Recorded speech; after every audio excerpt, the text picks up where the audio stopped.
आज की update news video में टॉप हेडलाइंस कुछ ऐसा है। इंडियन एयरफोर्स और रिपब्लिक ऑफ सिंगापुर एयरफोर्स ने 12 जॉइंट मिलिट्री ट्रेनिंग एक्सरसाइज का शुरुआत की। नो डायरेक्ट फ्लाइट्स ऐप पर बयान, भारत चाइना की तनाव भरे रिश्ते का असर इन चीजों पर पड़ रहा है। मालदीव्स के प्रेसिडेंट मोहम्मद मिजू मालदीव्स में यूपीआई इंट्रोड्यूस करने के लिए फैसला लिए। दिल्ली सीआरपीएफ स्कूल की बाउंड्री में हुआ बम ब्लास्ट।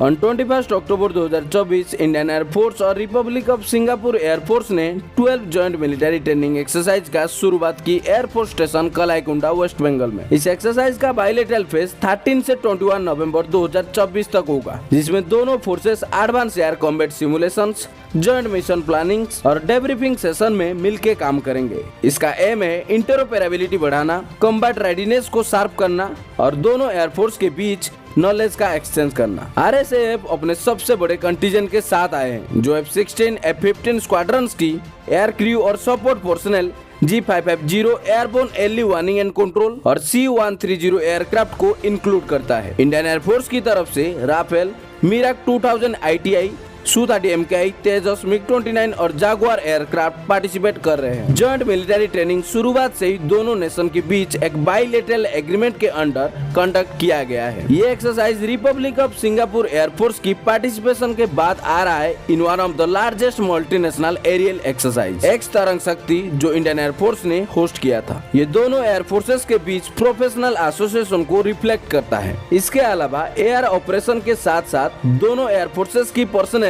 स्पोर्ट्स और कल्चरल एक्टिविटीज में पार्टिसिपेट करते हुए बेस्ट प्रैक्टिसेस का एक्सचेंज करेंगे अगले 7 हफ्तों तक। Joint military training 2024 strong bilateral defence relationship को हाईलाइट करता है, जो सालों की कोलैबोरेशन और जॉइंट एक्सरसाइज की वजह से बन चुका है और इंडिया और सिंगापुर के बीच म्यूचुअल रेस्पेक्ट को भी दिखाता है।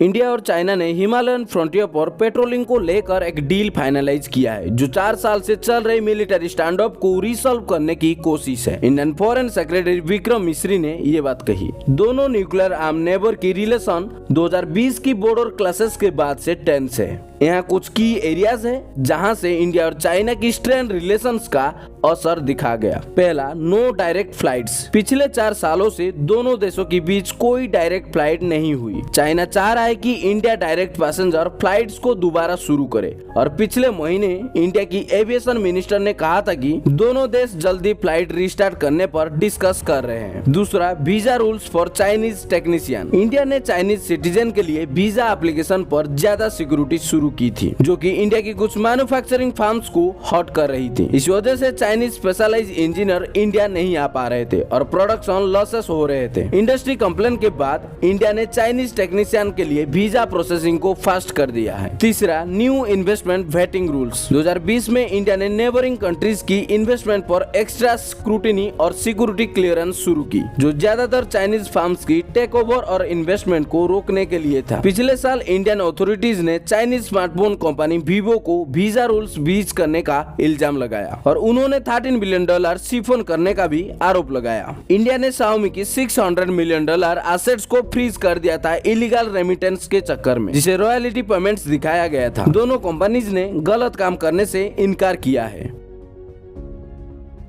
मालदीव्स के प्रेसिडेंट मोहम्मद मिजू ने अपने कैबिनेट की रिकमेंडेशन के बाद यूपीआई को मालदीव्स में इंट्रोड्यूस करने के लिए जरूरी कदम उठाने का फैसला किया। यह फैसला इंडिया की डिजिटल और फाइनेंशियल सर्विस में एक्सपर्टाइज शेयर करने पर एग्री करने के बाद आया है, जो मोहम्मद मिजू की स्टेट विजिट के दौरान इंडिया ने यूपीआई और यूनिक डिजिटल आइडेंटिटी लॉन्च करने का वादा किया था। मालदीवियन इकोनॉमी को इस फैसले से काफी फायदा होने की उम्मीद है, जैसे फाइनेंशियल इंक्लूजन बढ़ेगा, फाइनेंशियल ट्रांजैक्शन की एफिशिएंसी इंप्रूव होगी और डिजिटल इंफ्रास्ट्रक्चर मजबूत होगा। कैबिनेट ने इकोनॉमिक डेवलपमेंट और ट्रेड मिनिस्टर की रिपोर्ट पर चर्चा करने के बाद यह फैसला लिया। प्रेसिडेंट मिजू ने यूपीआई को इंट्रोड्यूस करने के लिए एक कंसोर्टियम बनाने का भी फैसला किया है, जिसमें bank, telecom companies, state own companies और फिनटेक कंपनीज को शामिल करने का सुझाव दिया। मिजू ने ट्रेडनेट मालदीव्स कॉर्पोरेशन लिमिटेड को इस कंसोर्टियम की लीडिंग एजेंसी बनाया। उन्होंने ministry of finance, ministry of homeland security and technology और मालदीव्स मॉनिटरी अथॉरिटी की एक इंटर एजेंसी कोऑर्डिनेशन टीम बनाने का फैसला किया, जो मिनिस्ट्री ऑफ इकोनॉमिक डेवलपमेंट और ट्रेड के साथ मिलकर यूपीआई की एस्टेब्लिशमेंट को ओवरसी करेंगे। इंडिया ने अपने स्टेट विजिट के दौरान मालदीव्स में रुपे कार्ड की भी लॉन्च किए, जिसे इंडिया इंडियन टूरिस्ट और मालदीवियन नेशंस की पेमेंट में आसानी होगी और दोनों देशों के बीच डिजिटल और फाइनेंशियल कोऑपरेशन को बढ़ावा मिलेगी।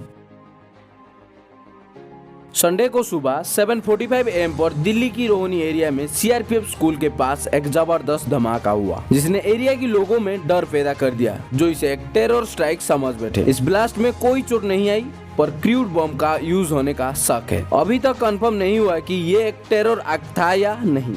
ब्लास्ट के बाद पाउडर लाइक व्हाइट रेसिड्यू मिला है, जिसे फॉरेंसिक टेस्ट के लिए भेजा गया है। एक्सप्लोजन शायद स्कूल की बाउंड्री वॉल के पास स्टोर या छुपाया गया मटेरियल में या सीओ लाइन में हुआ। Special bomb disposal dog squads वहां पहुंच गए। पुलिस ने एक्सप्लोसिव एक्ट के तहत फायर फाइल की है।